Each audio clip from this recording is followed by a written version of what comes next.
Seri Pelangi di Langit Singosari. Bunga di Kaki Gunung Kawi. Audiobook, novel silat. Cerita, Esa Mintarja. Bab 58. Kembali ke Bosindet memandangi bayangan yang duduk termenung itu. Perlahan-lahan ia merayapi tebing supaya Mahisa Agni tidak melihatnya. Ia akan muncul dengan tiba-tiba dan menerkamnya, langsung menekan urat-urat lehernya dan membuat anak itu pingsan. Tetapi Kebosindet itu terkejut. Agak jauh ia mendengar suara batuk-batuk. Tetapi semakin lama semakin dekat. Dan ia mengumpat habis-habisan di dalam hatinya ketika ia mendengar anak muda itu menyapa. "Siapa?" Bayangan yang mendatang itu tidak segera menjawab. Perlahan-lahan ia melangkah semakin dekat. Kebosindet yang bersembunyi di sisi tebing di balik rumpun-rumpun perdu segera melihat pula bayangan itu. Remang-remang di dalam gelap malam berjalan mendekati Mahisa Agni. "Siapa?" Sekali lagi Mahisa Agni menyapanya. Tiba-tiba ia menyadari bahwa bahaya masih saja selalu mengerumuninya. Karena itu maka segera ia berdiri tegak dan siap menghadapi setiap kemungkinan. Tetapi jawaban yang didengarnya telah mengendorkan ketegangan uratnya. "Aku Agni." Namun Kebosindetlah yang kemudian menjadi tegang ketika ia mendengar Agni menyahut. "Paman Empu Gandring?" "Ya Agni." Mahisa Agni pun kemudian duduk kembali di atas berunjung-berunjung yang sudah penuh berdiri batu, sedang pamannya duduk pula di sampingnya. Tetapi mereka sama sekali tidak menyadari bahwa sepasang mata sedang mengintai mereka. Alangkah kecewanya Kebosindet melihat kehadiran Empu Gandring. Kembali ia mengumpat-umpat di dalam hatinya. Setan belang. Apakah yang dicarinya setan tua itu? Namun tiba-tiba timbullah pertanyaan di dalam hatinya. Apakah orang itu mengetahui bahwa aku berada di sini? Kebosindet mengatupkan giginya rapat, tetapi sorot matanya seakan-akan memancarkan api kemarahannya. Ia menggeram di dalam hati. Ternyata benar juga kata Wong Sarimpat. Orang tua itu seolah-olah tidak pernah terpisah dari kemanakannya. Tetapi ini akibat dari kelalaian Wong Sarimpat pula, sehingga Empu Gandring menjadi semakin berhati-hati. Setiap kali ia tidak melibat kemanakannya, maka pasti ia akan mencarinya. Terasa dada orang itu bergelora, meskipun wajahnya masih saja membeku. Namun Kebosindet ternyata lebih mampu mengendalikan perasaannya daripada adiknya. Seandainya yang ada di tebing itu Wong Sarimpat, maka pasti ia akan melepaskan kemarahannya. Mungkin ia akan melompat meskipun ia tahu bahwa itu tidak akan ada gunanya. Tetapi Kebosindet tidak berbuat demikian. Perlahan-lahan ia melangkah surut semua tindakannya atas anak muda itu saat ini pasti tidak akan berhasil. Karena itu, lebih baik menyingkir untuk sementara sampai di saat lain ada kesempatan yang terbuka. "Aku harus bersabar," katanya di dalam hati. "Aku harus menunggu keduanya menjadi lengah sehingga mereka melupakan bahaya yang dapat mengancam anak muda itu." Empu Gandring dan Mahisa Agni sama sekali tidak tahu bahwa seseorang sedang meninggalkan tepian itu sambil mengumpat-umpat tak putus-putusnya.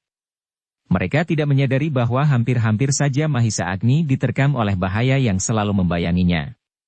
Seperti semula ia tidak tahu bahwa orang-orang Panawijen sendirilah yang akan menggagalkan rencana pembuatan bendungan itu. Ternyata Kebosindet cukup berhati-hati, sehingga ia tidak menimbulkan kegaduhan. Kudanya yang ditambatkannya agak jauh, tidak segera dipacunya. Tetapi dibiarkannya kuda itu berjalan perlahan-lahan menjauh. Meskipun demikian, hatinya benar-benar menjadi kecewa. Anak muda yang dicarinya itu seakan-akan telah ada di dalam genggamannya. Tetapi tiba-tiba lepas kembali. Gumamnya. Wong Sarimpat pernah berkata demikian pula beberapa saat yang lalu. Di atas bendungan yang sedang dikerjakan itu, Mahisa Agni dan Empu Gandring masih saja duduk sambil berdiam diri. Mereka masih saja memandangi arus air yang bergejolak menggelepar melanda dasar bendungan yang sudah diletakkan di dasar sungai itu.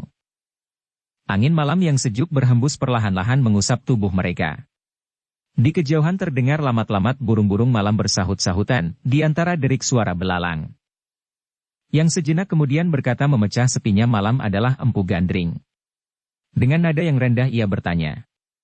"Mahisa Agni, apa kerjamu malam-malam di sini?" Mahisa Agni mengangkat wajahnya. Tetapi kembali wajah itu menunduk memandangi air di bawah kakinya. Perlahan-lahan ia menjawab. "Tidak apa-apa paman." Pamannya menarik nafas dalam-dalam. Dipandanginya wajah kemanakannya yang tunduk. Iba batinnya terhadap anak itu menjadi semakin dalam. Ia tahu apa yang telah terjadi di perkemahan. Ia tahu bahwa beberapa orang telah membenahi diri dan besok akan meninggalkan padang itu kembali ke Panawijen. Karena itu maka katanya, "Agni, apakah kau sedang memikirkan bendungan itu?" Kembali Mahisa Agni mengangkat wajahnya. Tetapi ia tidak menjawab. "Apakah kau sedang dibingungkan oleh beberapa orang yang besok akan kembali ke Panawijen?" Mahisa Agni masih berdiam diri. "Dan kau tidak dapat mencegahnya lagi?" Akhirnya Mahisa Agni menganggukkan kepalanya sambil berkata, "Ya Paman.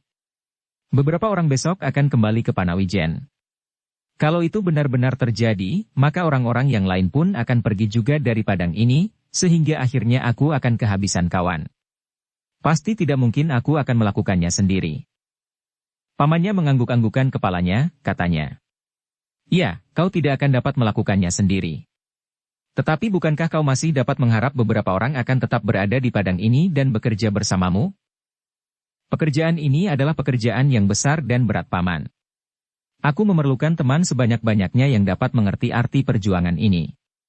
Tetapi ternyata mereka sama sekali tidak dapat membayangkan arti dari perjuangannya itu, sehingga sebagian dari mereka menjadi jemu karenanya.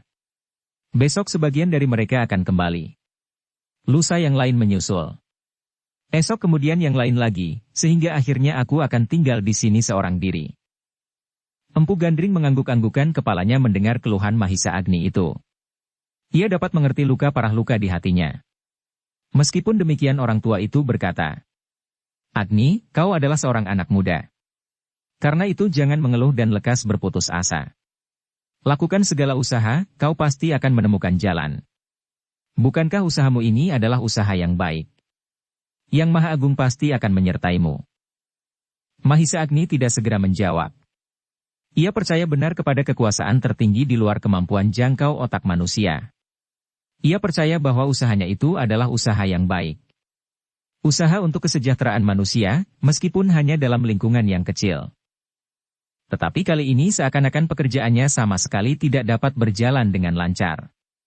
Seakan-akan Yang Maha Agung tidak memberinya kesempatan untuk berbuat, untuk melakukan pengabdian yang kecil ini.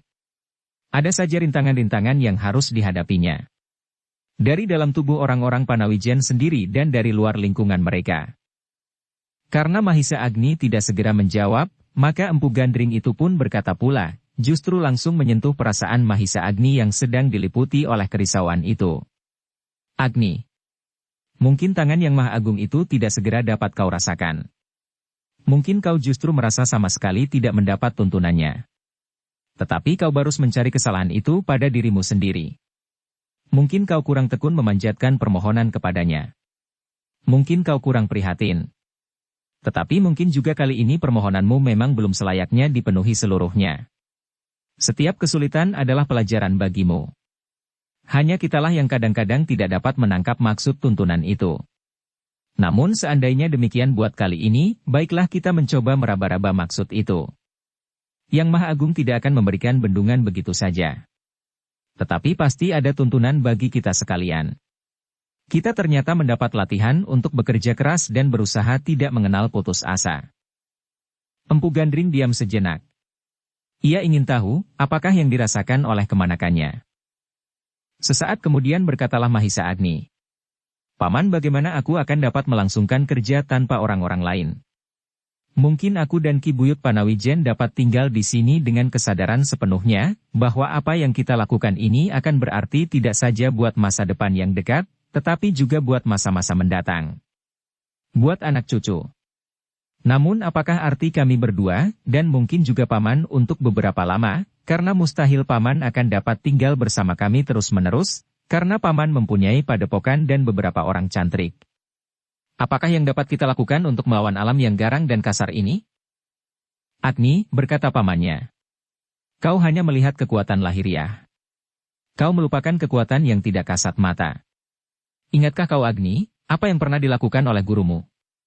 Aku pernah mendengar, dan kau pernah pula mengatakan kepadaku. Bagaimana ia membuat bendungan di Panawijen?" Mahisa Agni tidak segera menjawab. Dan pamannya berkata seterusnya, "Gurumu, Empu Purwa bekerja seorang diri. Hanya dengan beberapa orang cantrik yang setia dan beberapa orang dalam jumlah yang sangat kecil, ia berhasil membangun bendungan, meskipun sampai berbilang tahun. Apakah kau sangka Empu Purwa mempunyai aji balas rewu yang berwujud 1000 raksasa untuk membantunya membangun bendungan itu? Tidak, Agni. Balas rewu milik gurumu adalah ketekunannya berlandaskan pada kepercayaannya kepada Yang Maha Tinggi. Gurumu tidak akan mampu membuat apapun tanpa tuntunannya. Tanpa tangannya yang agung. Adalah di luar akal, bahwa gurumu dan beberapa orang saja mampu membuat bendungan itu, apabila tidak ada kekuasaan yang melampaui segala kekuasaan ikut membantunya. Mahisa Agni menggigit bibirnya. Terasa jantungnya berderak-derak seperti akan meledak. Kata-kata pamannya serasa menyentuh batinnya dan mengalir menelusur urat-urat darahnya, memanasi seluruh bagian tubuhnya. Kata-kata itu bagaikan kekuatan yang tidak ada taranya menyusup ke dalam dirinya. Mahisa Agni itu pun tiba-tiba menengadahkan wajahnya. Kini seakan-akan ia telah menemukan dirinya dan menemukan gairah serta nafsu yang menyala-nyala itu kembali.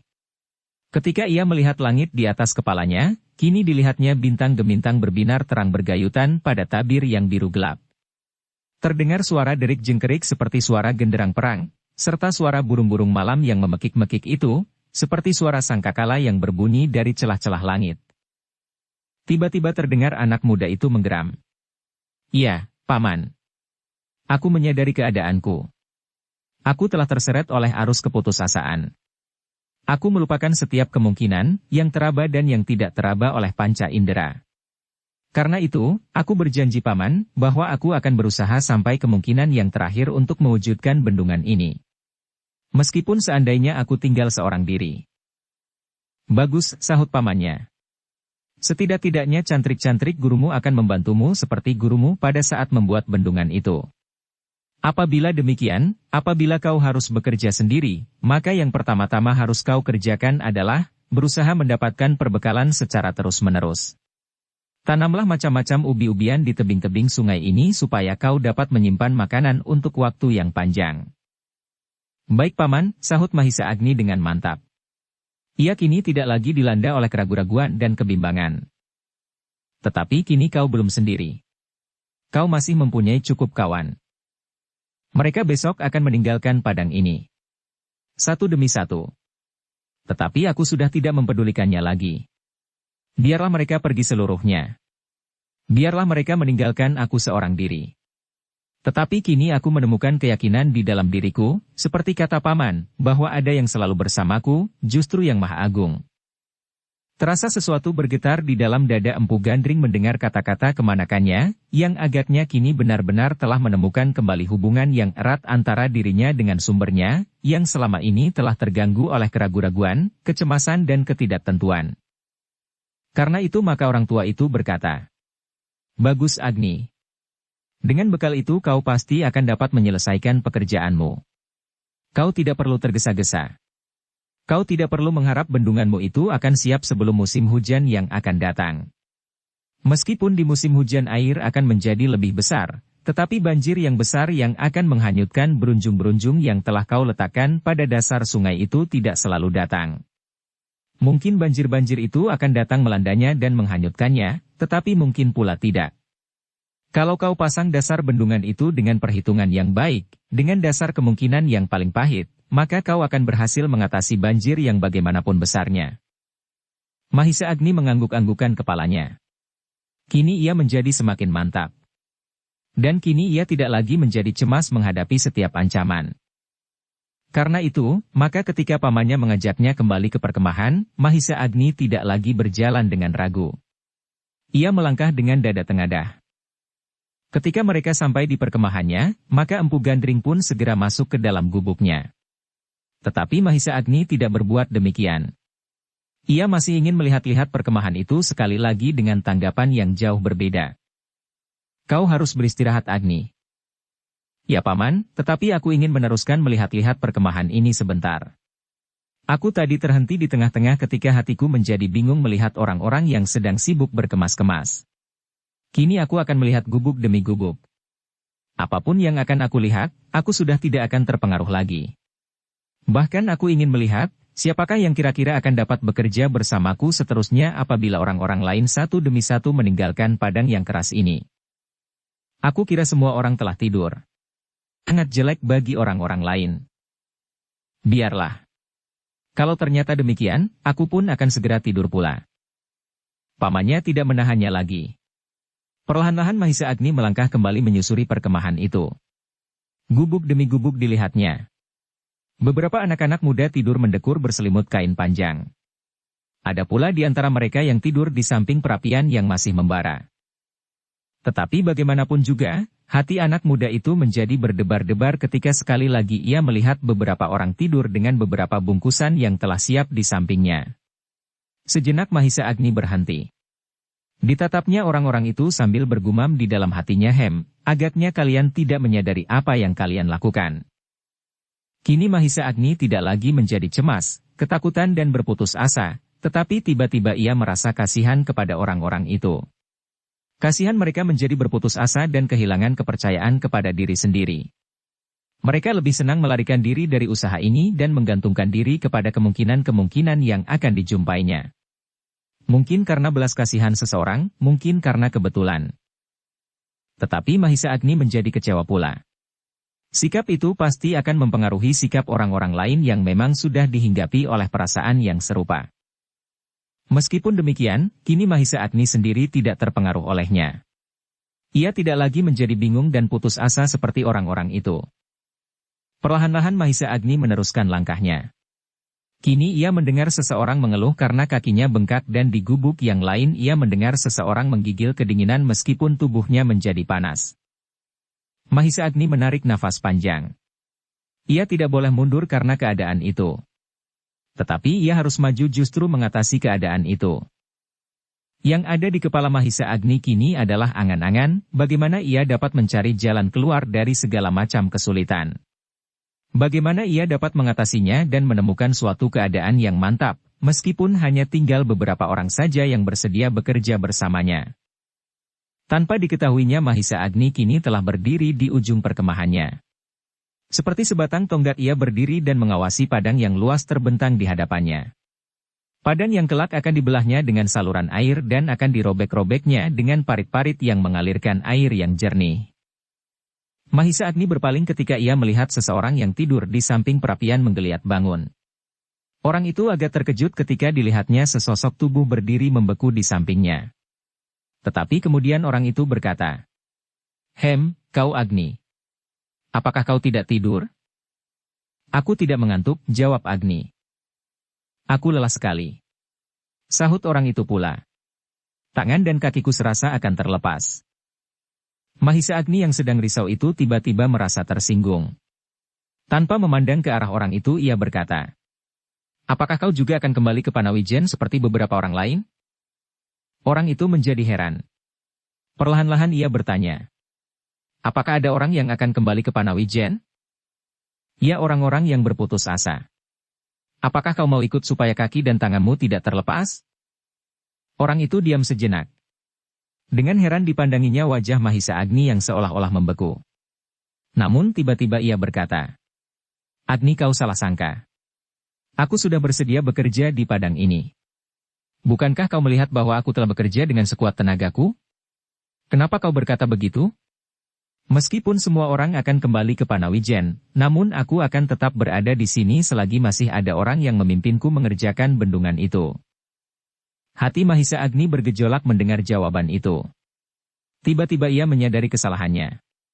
Karena itu dengan serta-merta ia berkata, Maafkan aku. Hatiku sedang diamuk oleh kekecewaan karena aku melihat beberapa orang yang akan meninggalkan padang ini besok pagi. Orang itu mengangguk-anggukan kepalanya. Kembali ia bertanya, Jadi benarkah bahwa ada orang-orang yang akan kembali ke Panawijen besok? Ya. Orang itu menarik nafas dalam-dalam. Perlahan-lahan ia bergumam. Suatu pertanda bahwa pekerjaan kita akan menjadi semakin berat. Pasti bukan hanya orang itu sajalah yang kemudian akan meninggalkan kita. Apakah kau keberatan? Orang itu menggeleng, dan Mahisa Agni pun menjadi malu kepada diri sendiri. Apalagi ketika orang itu menjawab, Bukankah kita tidak akan dapat memaksanya? Kalau orang-orang itu memang telah menjadi jemu, biarlah mereka pergi. Di tempat ini mereka hanya akan mengganggu dengan berbagai macam hasutan dan menghabiskan persediaan makan yang sudah menipis itu. Mahisa Agni menggigit bibirnya. Ia kagum mendengar tekad dan pendapat orang itu. Ternyata di antara orang-orang Panawijen yang malas dan berhati goyah, ada juga orang-orang serupa orang ini.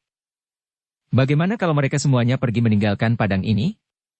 Mahisa Agni mencoba menjajaki hatinya. Orang itu berdesah. Kalau demikian maka kita yang tinggal akan bekerja untuk 2-3 musim. Bagus, sahut Mahisa Agni. Ternyata kau adalah seorang yang berhati baja. Setidak-tidaknya kita bertiga dan beberapa orang cantrik akan tinggal di sini. Aku, kau, Ki Buyut Panawijen dan cantrik-cantrik dari padepokan Empu Purwa itu. Orang itu tersenyum. Sambil menguap ia bergumam. Aku mengantuk. Aku akan tidur. Sejenak kemudian orang itu pun telah berbaring kembali di samping perapian sambil menyelimuti seluruh tubuhnya dengan kain panjang yang lengset. Mahisa Agni menarik nafas dalam-dalam. Ternyata hatinya tidak setenang dan setabah hati orang itu. Orang itu sama sekali tidak menjadi gelisah dan kecewa. Bahkan sejenak kemudian orang itu telah mendekur pula. Namun dengan demikian, hati Mahisa Agni kini menjadi semakin mantap. Ternyata Yang Maha Agung benar-benar besertanya. Lewat pamannya dan orang yang kini telah tertidur kembali itu, ia mendapat tuntunannya, mendapat peringatannya sehingga ia mendapatkan kekuatannya kembali. Kini Mahisa Agni kembali memandangi padang yang luas dan gelap itu. Padang itu harus ditaklukkannya, sehingga padang itu akan menuruti kemauannya. Malam yang gelap menjadi semakin gelap. Angin malam berhembus mengusap tubuh Mahisa Agni yang berdiri tegang. Titik-titik embun telah mulai membasahi atap-atap gubuk dan rerumputan yang terbentang di hadapannya. Tetapi titik embun itu sama sekali tidak mampu menyejukkan hati Mahisa Agni yang kecewa. Meskipun ia tidak lagi menjadi gelisah dan bingung, namun sikap beberapa orang itu masih saja tidak dapat dimengertinya. Ketika Mahisa Agni mendengar suara batuk-batuk seseorang yang sedang tidur di gubuk yang paling ujung, maka tersadarlah bahwa malam telah terlampau dalam, bahkan telah melampaui titik pusatnya. Karena itu, maka perlahan-lahan Mahisa Agni menggeliat dan melangkah kembali ke gubuknya sambil bergumam. Persetan. Pergilah yang mau pergi. Pendapat orang itu baik sekali. Di sini mereka hanya akan mengganggu dan menghabiskan persediaan makanan. Tetapi Mahisa Agni berdesah pula. Kasihan. Mereka telah kehilangan segenap kepercayaan.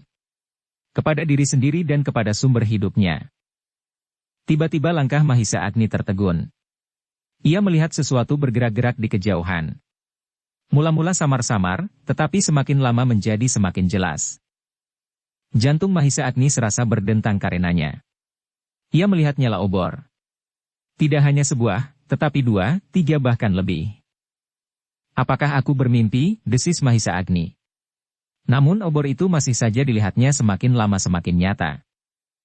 Obor itu mendekati perkemahan ini, gumamnya. Sejenak Mahisa Agni berdiri mematung. Ia mencoba untuk menebak apakah kira-kira yang dilihatnya itu. Apakah benar-benar obor, atau yang sering disebut orang kemamang? Semacam burung yang dapat menyala dan berterbangan di malam hari. Tetapi segera Mahisa Agni dapat memastikan bahwa yang dilihatnya itu adalah nyala beberapa buah obor. Untuk meyakinkan penglihatannya, Mahisa Agni melangkah kembali mendekati orang yang sedang mendekur itu. Perlahan-lahan orang itu dibangunkannya.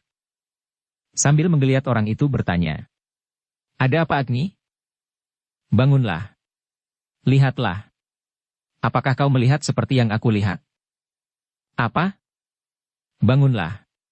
Bertanya Agni. Wajah orang itu menjadi tegang. Perlahan-lahan ia bergumam. Apakah kau sedang menakut-nakuti aku? Atau apakah kau melihat hantu karautan? Aku tidak takut kepada hantu karautan. Tetapi yang aku lihat adalah obor. Oh, kemamang kau maksudkan?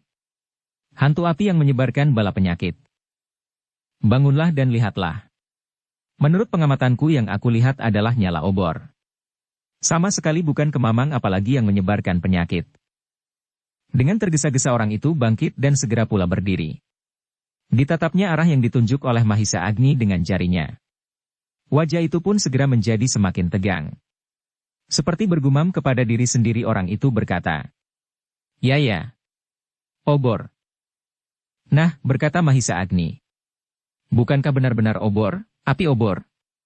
Bukan kemamang yang akan menyebarkan penyakit? Tetapi siapakah yang membawa obor di malam begini di padang karautan?"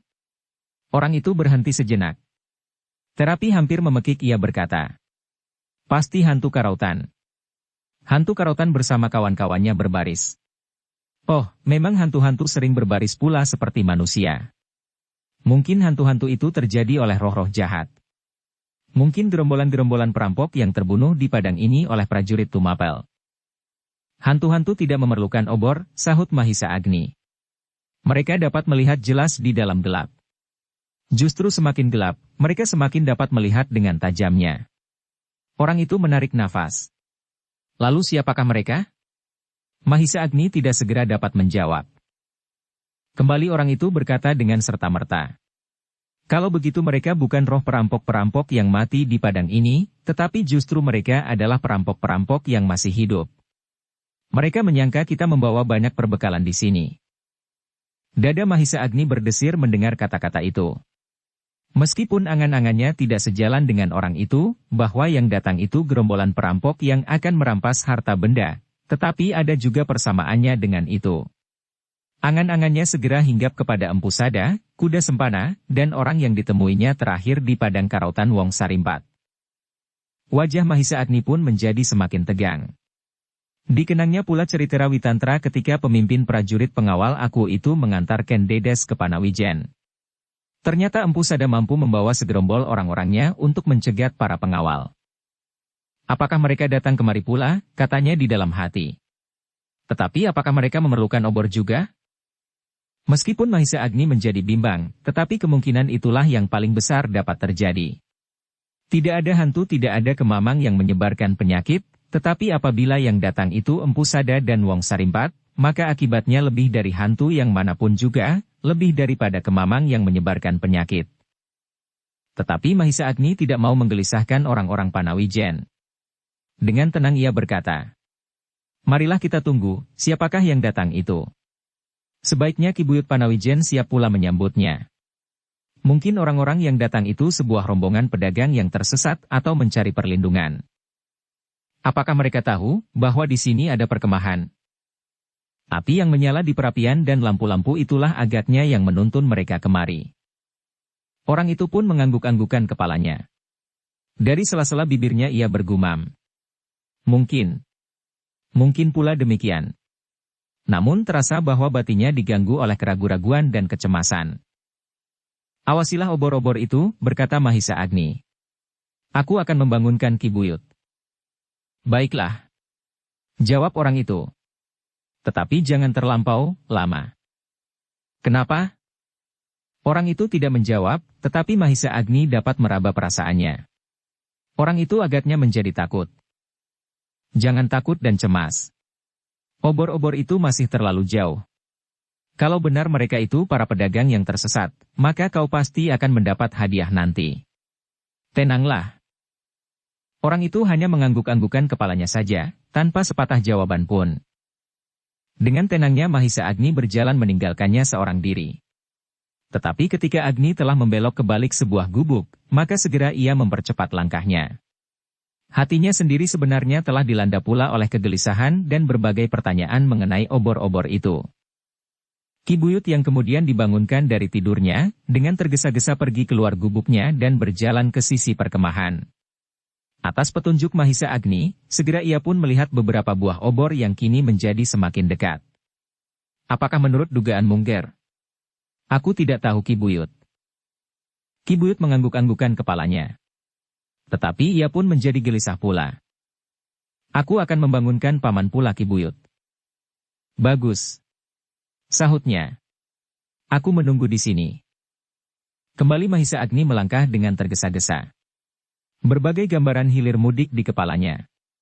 Namun yang paling tajam adalah gambaran tentang kuda sempana, Empu Sada dan orang yang berwajah kasar, sekasar batu padas, yang mampu memacu kuda tanpa pelana. Empu Gandring mengerutkan keningnya ketika ia mendengar tentang obor-obor itu dari Mahisa Agni.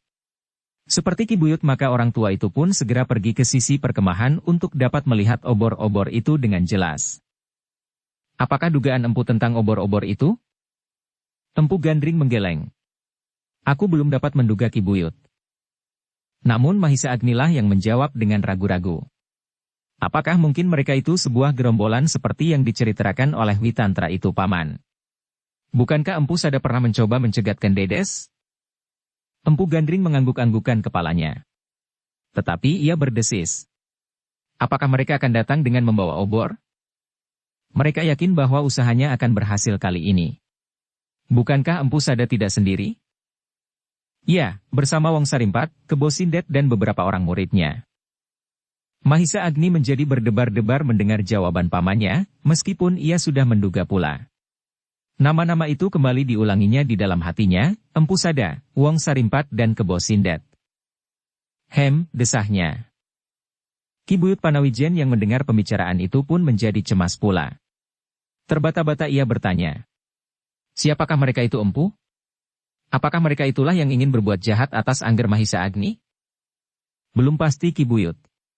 Kita belum tahu pasti siapakah yang akan datang itu. Tetapi kemungkinan terbesar adalah mereka itu. Siapa lagi? Siapa lagi yang akan datang di lewat tengah malam ini kecuali orang jahat?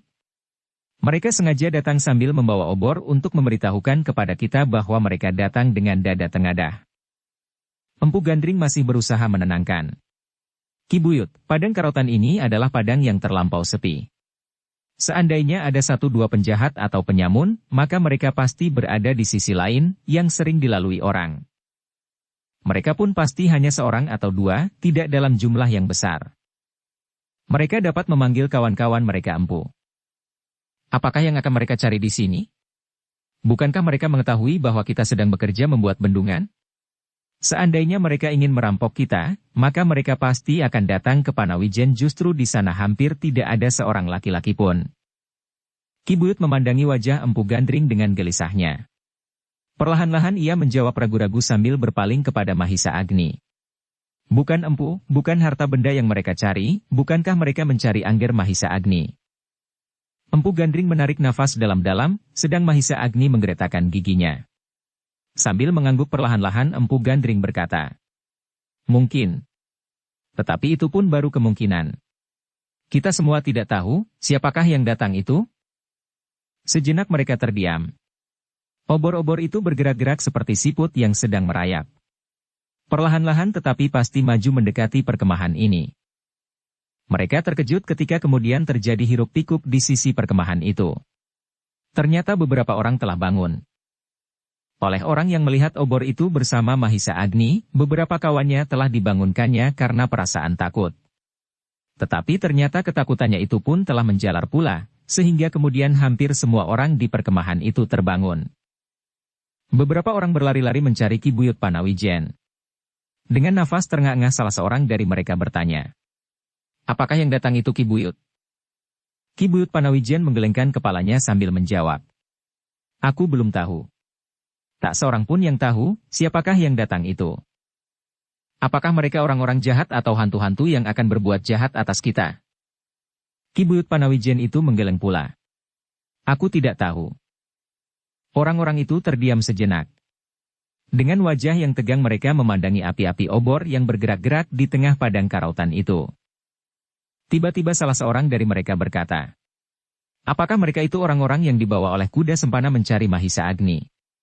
Bukankah menurut pendengaran kami, kuda sempana selalu berusaha menangkap Mahisa Agni dengan bantuan gurunya atau orang-orang lain yang mereka anggap mampu berbuat demikian?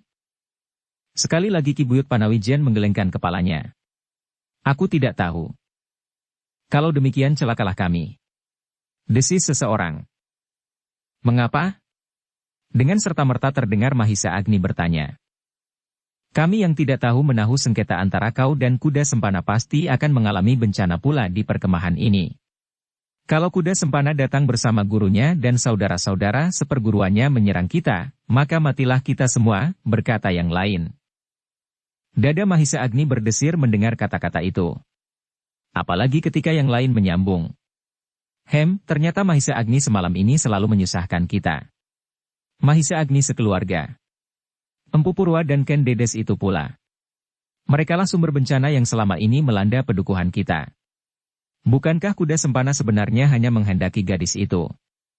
Bukankah bendungan kita hancur karena Empu Purwa dan apabila kita sekarang binasa adalah karena Mahisa Agni? Kenapa kita, kata-kata orang itu tidak dapat diselesaikan? Alangkah terperanjatnya, dan kemudian terdengar ia menjerit ketika tiba-tiba tangan Mahisa Agni telah menampar mulutnya. Meskipun bagi Mahisa Agni ayunan tangannya itu hanya sekedar untuk membungkam kata-kata yang menyakitkan hatinya, tetapi bagi orang yang ditamparnya serasa bagaikan tersambar petir. Agni, terdengar suara pamannya lantang. Tetapi orang itu telah terduduk di tanah sambil menutup mulutnya yang berdarah. Semua orang memandang Mahisa Agni dengan wajah yang tegang.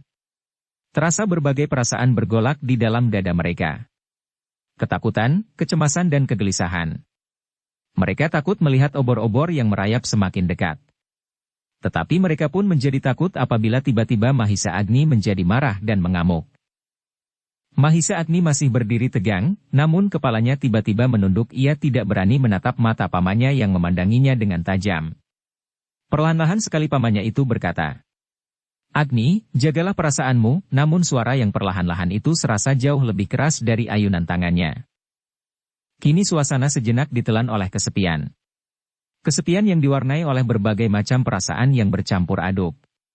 Kesepian yang menyisakan dada. Sementara itu obor di padang karotan itu masih saja merayap semakin dekat. Dalam kepekatan malam, maka tampaklah titik-titik api itu sedemikian jelasnya, bergerak-gerak silang menyilang. Tiba-tiba kesenyapan di perkemahan itu dipecahkan oleh suara Mahisa Agni perlahan-lahan. "Paman Empu Gandring, Ki Buyut Panawijen dan saudara-saudaraku rakyat Panawijen. Mungkin kalian benar. Akulah yang telah menyeret kalian ke dalam bencana. Tidak saja aku telah membakar kalian setiap hari di panas terik matahari, dan membekukan kalian di embun malam yang dingin di padang karautan, tetapi apabila benar yang datang itu kuda sempana, maka kalian mungkin akan terpercik bencana pula. Karena itu, biarlah aku menyongsong bencana yang akan datang. Biarlah kalian terlepas dari setiap kemungkinan yang tidak kalian kehendaki." Mahisa Agni berhenti sejenak. Ditatapnya wajah-wajah yang tegang di sekelilingnya. Tetapi wajah-wajah itu masih saja tegang membeku. Maka sambungnya, "Paman, Ki Buyut dan saudara-saudaraku. Aku tidak akan menunggu obor itu sampai di perkemahan. Biarlah aku pergi menyongsongnya. Jangan diharap aku kembali ke tengah-tengah kalian. Kalau kemudian kalian merasa tidak perlu lagi dengan bendungan ini, maka tinggalkanlah." "Kenapa kau akan pergi, Angger?" potong Ki Buyut dengan cemas. "Kalau yang datang itu kuda sempana Ki Buyut, biarlah mereka akan aku hadapi. Tetapi tidak di sini." "Agni," berkata Ki Buyut terbata-bata. "Kalau benar yang datang itu kuda sempana, kenapa Angger tidak saja berusaha melarikan diri sebelum terlambat?" Terasa dada Mahisa Agni berdesir. Meskipun ia akan dapat berusaha menyingkir, namun akibatnya akan menimpa orang-orang Panawijen. Kuda sempana dan kawan-kawannya pasti akan marah. Sasarannya pasti orang-orang Panawijen itu. Karena itu maka katanya, "Tidak Ki Buyut. Dengan demikian, maka aku telah menyerahkan orang-orang Panawijen ke dalam suatu keadaan yang sulit. Mereka pasti akan mencari aku dan memaksa orang-orang Panawijen ini menunjukkan di mana aku bersembunyi." Ki Buyut itu pun terdiam. Tetapi beberapa orang menjadi sangat cemas dan ketakutan. "Karena itu Ki Buyut," Mahisa Agni melanjutkan, "aku akan menyongsong mereka, dengan demikian maka kalian, orang-orang Panawijen ini akan terlepas dari bahaya." Terasa sesuatu bergetar di dalam dada Ki Buyut yang tua itu. Mahisa Agni baginya adalah lambang dari masa depan. Kerja yang tak dapat dilakukan oleh orang lain telah dilakukannya. Kini ketika bahaya mengancamnya, maka apakah ia akan dapat melepaskannya? Tetapi sebelum Ki Buyut mengucapkan sepatah kata pun maka Mahisa Agni itu segera melangkah meninggalkannya kembali ke gubuknya. Tak seorang pun yang tahu apa yang akan dilakukannya. Sementara itu pamannya pun mengikutinya pula di belakangnya. "Kau akan pergi Agni?" bertanya pamannya. "Ya paman. Tak ada jalan lain untuk menyelamatkan orang-orang Panawijen. Kalau kuda sempana dan gurunya akan menangkap aku, biarlah mereka membawa mayatku." Dada pamannya berdesir mendengar jawaban itu. Apalagi ketika kemudian ia melihat Mahisa Agni meraih pedangnya dan disangkutkannya di lambungnya. Bukan hanya pedang itu, tetapi dari bawah tikar pembaringannya diambilnya pusakanya yang jarang-jarang dirabanya. Pusaka itu adalah sebilah keris buatan Empu Gandring sendiri. Meskipun demikian, Mahisa Agni mula-mula masih menyesal bahwa pusaka peninggalan gurunya tidak dibawa pula. Kalau demikian akan lengkaplah perlawanannya. Ia akan melawan dengan segenap tenaga kemampuan yang ada padanya meskipun ia sadar bahwa Empu Sada, Kebo Sindet dan Wong Sarimpat bukanlah lawannya. Mudah-mudahan seorang yang tepat menemukan Trisula itu, desisnya di dalam hati. Bahkan kemudian ia merasa beruntung bahwa pusaka itu tidak dibawanya. Sebab dengan demikian Trisula itu akan dapat jatuh ke tangan musuh-musuhnya. Sudahlah paman. Aku akan pergi. Tetapi kata-kata itu terputus ketika melihat pamannya menyelipkan pula kerisnya yang besar itu di punggungnya. Apakah yang akan paman lakukan? Terdengar Mahisa Agni bertanya. Jangan pergi sendiri Agni. Aku pun akan pergi. Aku ingin melihat apa yang sebenarnya akan terjadi. Aku masih selalu dicengkam oleh keraguan-raguan. Bukankah semua itu baru dugaan saja? Tetapi seakan-akan semua orang telah memastikan apa yang akan terjadi. Terasa mata Mahisa Agni menjadi panas. Perlahan-lahan ia bergumam. Paman, aku menyampaikan terima kasih. Tetapi aku kira paman tidak usah pergi bersamaku. Biarlah cukup aku saja yang akan menjadi korban dari dendam yang membara di dada kuda Sempana. Bukankah paman harus kembali ke padepokan paman? Bukankah masih banyak yang dapat paman kerjakan? Pamannya tersenyum, tetapi senyum itu terasa terlampau pedih di hati Mahisa Agni. Aku adalah pamanmu Agni. Kalau masih ada ayahmu, mungkin aku tidak akan mempedulikan lagi apa yang terjadi atasmu. Tetapi ayahmu kini sudah tidak ada lagi. Karena itu adalah menjadi kewajibanku untuk melihat apa saja yang dapat terjadi atasmu. Mahisa Agni tidak menjawab. Tetapi kepalanya tiba-tiba terkulai jatuh pada ujung jari-jari kakinya. Obor itu pasti sudah semakin dekat. Mari kita berangkat, ajak pamannya. Mahisa Agni tidak menjawab. Ketika pamannya melangkah keluar ia mengikutinya saja di belakangnya. Di sisi perkemahan itu, orang-orang Panawijen sudah menjadi semakin tegang. Obor itu sudah semakin dekat. Ketika mereka melihat Agni dan pamannya datang menyandang senjata, maka hati mereka pun menjadi semakin berdebar-debar. Sejenak Mahisa Agni berdiri mematung. Gelora di dalam dadanya kian berkecamuk. Sekali dipandanginya wajah-wajah orang Panawijen yang tegang, dan sekali ditatapnya api obor yang menjadi semakin dekat. Ketika Ki Buyut Panawijen melihatnya telah bersiap untuk menyongsong obor-obor itu yang mungkin akan dapat mencelakakannya, maka hatinya pun menjadi pedih. Pada saat-saat terakhir Mahisa Agni telah menyerahkan hampir segenap waktu dan kemampuannya untuk membangunkan sebuah bendungan bagi kesejahteraan orang-orang Panawijen, dan kini bahwa miliknya yang paling berharga, yaitu hidupnya sekali, akan diserahkannya pula.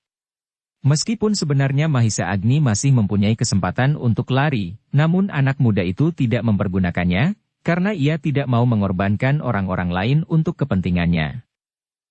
Tiba-tiba, seakan-akan di luar sadarnya orang tua itu berkata, Agni, tanpa kau, kerja kami tidak akan berarti. Aku tahu apa yang sebenarnya tersembunyi di hampir setiap dada orang-orang Panawijen. Jemu.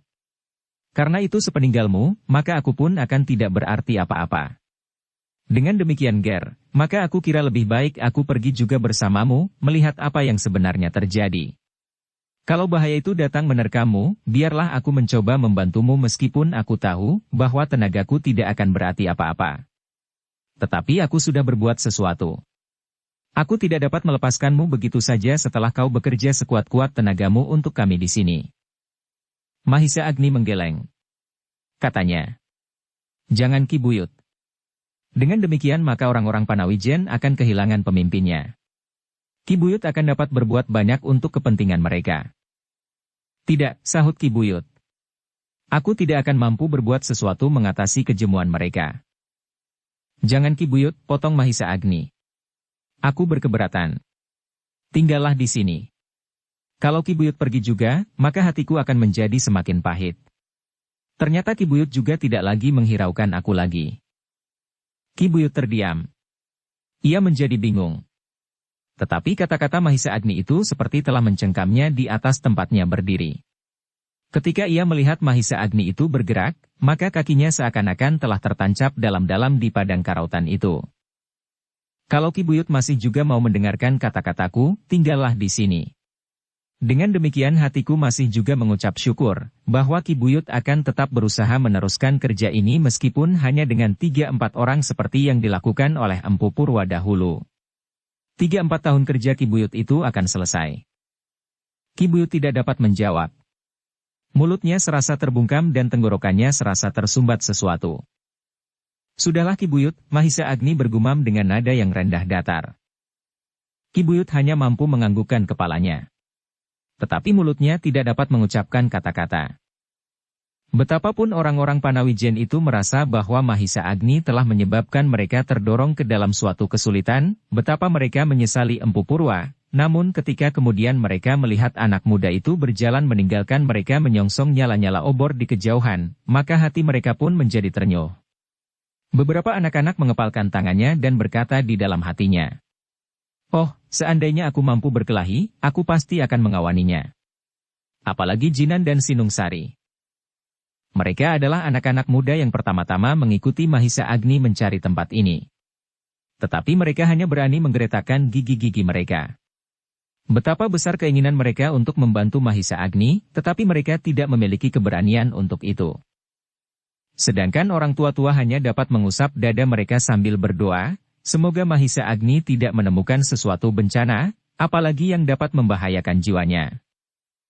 Berbeda dengan mereka adalah Patalan. Ia tidak dapat lagi menahan perasaannya melihat Mahisa Agni melangkah meninggalkan mereka masuk ke dalam malam yang gelap. Pedang di lambungnya telah membuat anak muda itu menjadi semakin berdebar-debar. Sedangkan yang pergi bersamanya hanyalah seorang yang telah lanjut usia dengan sebilah keris raksasa di punggungnya. "Apakah kita sampai hati melepaskannya?" desis Patalan di dalam hatinya. Patalan bukanlah seorang pemberani.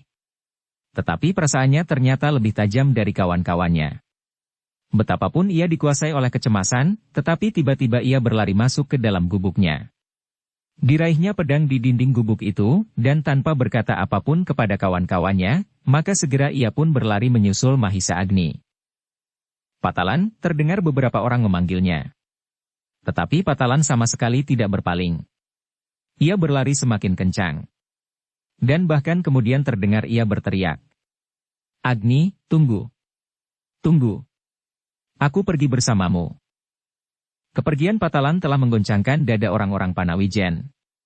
Tiba-tiba mereka pun ingin juga berlari menyusul seperti Patalan. Namun mereka telah diikat oleh kecemasan dan ketakutan. Mereka tidak berani beranjak dari tempatnya.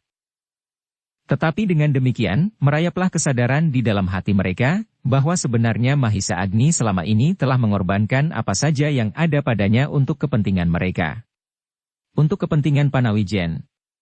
Sama sekali bukan untuk kepentingan diri sendiri.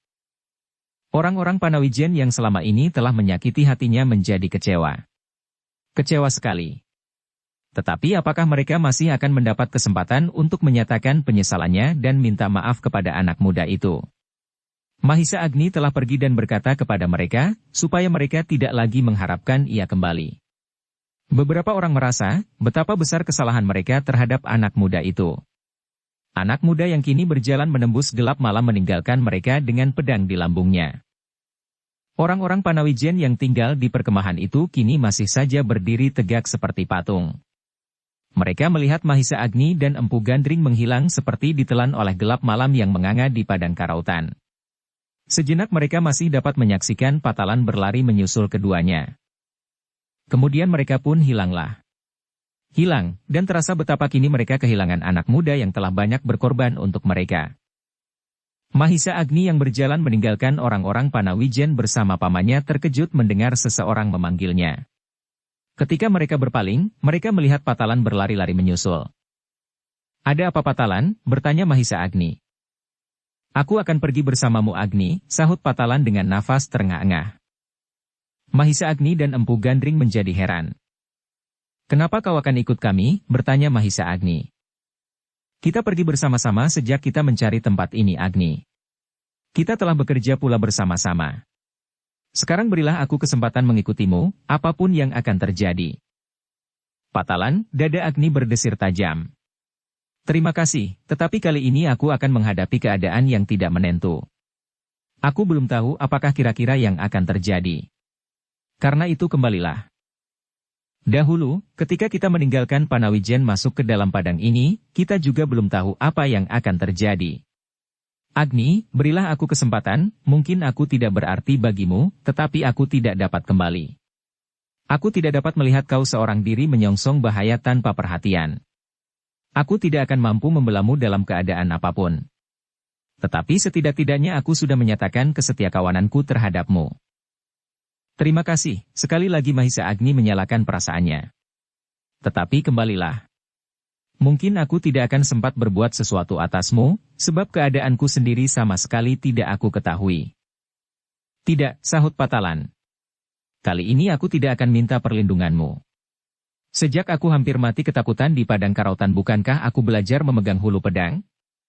Bukankah kau juga yang mengajari aku? Mudah-mudahan aku dapat mempergunakannya. Oh, Mahisa Agni menarik nafas. Apa yang aku berikan itu sama sekali belum berarti apa-apa Patalan. Beri aku kesempatan Agni. Bukan terdorong karena kesombonganku, tetapi katakanlah bahwa kau menghadapi bahaya maut, dan aku pun bersedia menghadapinya. Mahisa Agni menarik nafas dalam-dalam. Betapa ia menjadi heran melihat Patalan tiba-tiba saja tidak takut menentang maut. Karena itu, maka akhirnya ia kembali. Katanya, baiklah Patalan. Kalau kau bersedia ikut bersama kami. Tetapi kau harus sudah dapat membayangkan, bahwa kita kali ini tidak sedang bertamasya. Aku tahu Agni, sahut Patalan. Baiklah, gumam Mahisa Agni. Ketiganya pun kemudian meneruskan perjalanan mereka menyongsong api-api obor yang semakin lama menjadi semakin dekat. Langkah-langkah mereka semakin lama menjadi semakin cepat. Mahisa Agni berjalan di paling depan, kemudian pamannya dan Patalan berjalan berjajar di belakangnya. Tak sepatah kata pun yang mereka ucapkan. Meskipun demikian semakin dekat mereka dengan obor-obor itu, hati mereka pun menjadi semakin berdebar-debar. Tanpa sesadarnya, maka tangan Mahisa Agni telah melekat di hulu pedangnya. Dengan gigi gemeretak ia memandang lurus ke depan. Memandang pada setiap kemungkinan yang dapat terjadi atasnya. Sedang Patalan pun benar-benar mengherankan. Ia kini tidak lagi gemetar dan bahkan hampir pingsan ketakutan seperti pada saat ia bertemu dengan orang yang menyebut dirinya hantu karautan di padang ini beberapa saat yang lampau. Tetapi kini ia berjalan dengan langkah yang tetap seperti Mahisa Agni. Tangannya pun telah melekat pula di hulu pedangnya. Empu Gandringlah yang masih juga memandangi setiap titik nyala obor di hadapannya dengan tenang. Kerut-kerut umur di wajahnya seakan-akan menjadi kian bertambah. Tetapi orang itu masih juga sempat memperhatikan sikap kemenakannya. Meskipun demikian Empu Gandring tidak berkata sepatah kata pun. Bersambung ke bab 59. Dukung kami dengan subscribe, follow, like, komen dan share. Terima kasih.